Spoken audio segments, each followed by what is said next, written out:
Hello and Assalamu alaikum. I'm Marwa Mahkum Sheikh. Welcome to Narramus.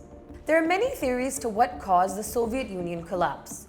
The predominant one is that it happened due to the Cold War competition with the US and the Afghanistan war. But the facts say something interesting. The Soviet Union essentially collapsed because Mikhail Gorbachev unleashed forces he couldn't control: political openness, market reform, national self-determination. In that environment, Boris Yeltsin, who was president of Russia, which was the largest state within the USSR, exploited the ensuing chaos for his own rise, often acting recklessly and undermining any chance of reform-based unity. Gorbachev's intentions were not to dismantle the USSR, but to modernize it. However, his inability to control the outcomes of reform efforts, coupled with internal power dynamics, led to its dissolution. Interestingly, the idea of Soviet modernization or reform didn't originate with Gorbachev, but with Yuri Andropov, head of the KGB and briefly Soviet leader before his death in 1984. But Andropov sought conservative, controlled reforms to modernize the economy. He believed in engaging the West for technology and capital. He in fact initiated secret plans for economic liberalization, including limited private ownership and the leasing of Soviet assets. However, Andropov died before implementing his vision. Gorbachev, his protege, rose to power after the brief leadership of Konstantin Chernenko. Gorbachev embraced radical restructuring under the Leninist belief that reforms were necessary to save socialism. He brought in Alexander Yakovlev, a key ideologue who proposed separating the Communist Party from the economy and fostering socialist democracy.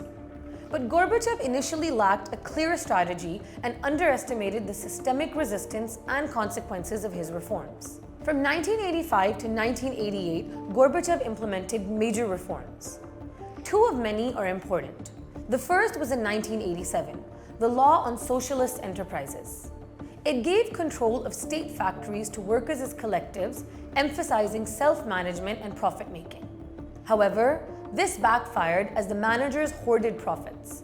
Productivity and efficiency did not improve, and the party lost control over the economy. While the second was the Law on Cooperatives and Banking Reforms enacted in 1988.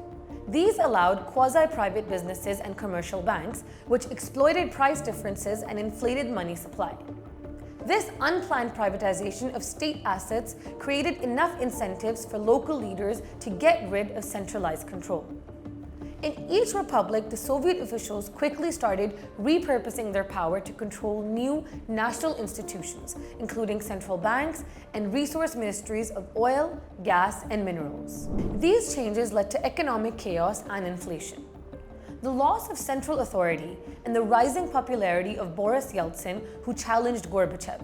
Meanwhile, in 1986, three nationalist tensions erupted in USSR borderlands: in Kazakhstan over Russian dominance, year-long bloody protests in Armenia-Azerbaijan over Nagorno-Karabakh, and in the Baltics, where republics asserted sovereignty and rejected Soviet control. It was in 1986 that the oil prices declined from $27 per barrel to $10. And for the first time in decades, the USSR ended 1986 with a trade deficit of $14 billion. And as this was happening, Gorbachev embarked on a 200 billion ruble investment for the next 5 years, implanting technological modernization and scientific innovation. The same year, the Chernobyl nuclear plant explosion on 26 April wrecked the economy. The cost of the Chernobyl disaster to the Soviet budget during the first month alone was 3 billion rubles. Nevertheless, by 1989, Gorbachev's popularity peaked, but his reforms had crippled the old system without building a new one. Its budget deficit had touched 120 billion rubles, making the Soviet Union increasingly ungovernable. In 1990 to 1991, the situation rapidly deteriorated. Russia, as told before, a state within USSR led by Yeltsin, was the first one to declare sovereignty in June 1990, triggering a parade of sovereignties among other republics. To control the situation, Gorbachev pushed out a new union treaty to reform the USSR as a federation of sovereign republics. But perhaps it was too late already. In yet another effort, that is in March 1991, Gorbachev sought referendum, where 76% of the public supported the preserving of a renewed union. But just days before the treaty was to be signed, on 19 August 1991, a coup was attempted by hardliners. Tanks rolled into Moscow. Gorbachev was placed under house arrest. Yeltsin used this opportunity. Appearing defiant and dramatic, standing on a tank, he called people to come out and resist the hardliners' attempt to stop reforms. The coup failed, but the damage was done. Yeltsin used the coup attempt to sideline Gorbachev and seize the spotlight. He pushed for Russian independence, knowing it would end the USSR. He chose power over unity and let the country fall apart to become president of its largest part. On 8 August, Yeltsin, without consulting Gorbachev, met with the leaders of Ukraine and Belarus and signed the Belavesia Accords, formally marking the end of the Soviet Union. Not through war or invasion, but through a backroom political agreement. The Soviet Republic leaders preferred the dissolution of the USSR not out of ideology or nationalism alone, but to seize control of state resources.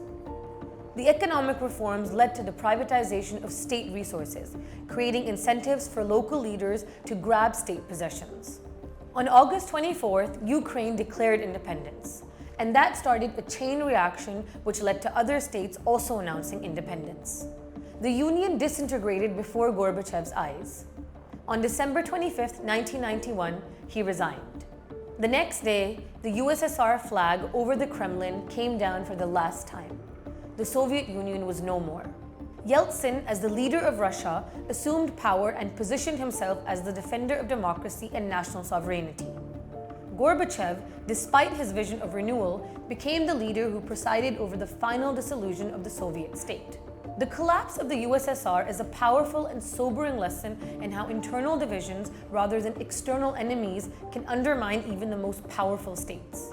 How do you look back on the collapse of the USSR? Drop your thoughts in the comments below and be sure to like, share, and subscribe to the channel. Until next time, Allah Hafiz.